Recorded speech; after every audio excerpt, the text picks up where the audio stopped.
3, bonjour, les initiatives positives. Bonjour Jean Z. Bonjour Alexandre, bonjour Ambline. Bonjour. Ce matin, on va fabriquer du textile avec des moules. On fait tout cette semaine, tout. Et Tout on se peut même Des baskets avec du raisin. Du basket avec du raisin, c'est ça, on fait tout.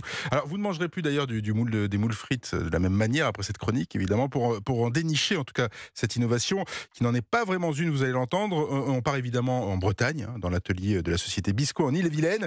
Dans son atelier de Cancale, Bisco utilise un matériau oublié, les filaments de moule. Le byssus, filament qui relie les moules au rocher ou à une corde, par exemple.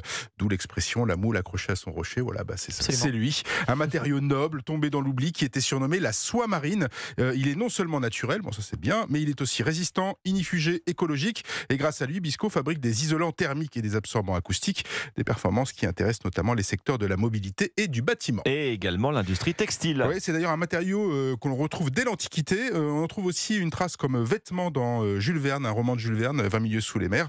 Et avec Bisco, on ne parle pas de vêtements, on parle bien de textile. 4500 tonnes de byssus sont ainsi disponibles chaque année, 25 à 30 000 tonnes en Europe. Et au départ, les fondateurs de Bisco cherchaient une matière capable de remplacer la fibre de verre dans la fabrication des bateaux de course en composite. Les tests n'étant pas concluants avec le filament des moules, la matière étant trop souple pour concevoir des coques de bateaux, elle s'avère par contre résistante et légère, parfait pour le textile industriel. Bisco qui est installé donc dans la zone conchilicole de Cancale et qui récolte auprès des producteurs de moules les fameux filaments pour les transformer en textile. Son autre avantage, c'est qu'il est tout à fait possible de le recycler une fois en fin de vie, de quoi réduire largement l'impact carbone de sa fabrication. Alors si ces filaments sont connus depuis la nuit des temps, il s'agit quand même ici d'une innovation majeure. Oui, effectivement, Bisco a mis au point un procédé pour le transformer en textile. Il y a eu beaucoup de prototypage réalisés par Robin Maquet, ingénieur, président de Bisco. Avant de créer sa boîte en 2021, la matière est nettoyée, séchée avant d'être transformée dans les Hauts-de-France. L'enjeu, c'est ce nettoyage des fibres. Et l'autre enjeu, c'est de passer du stade artisanal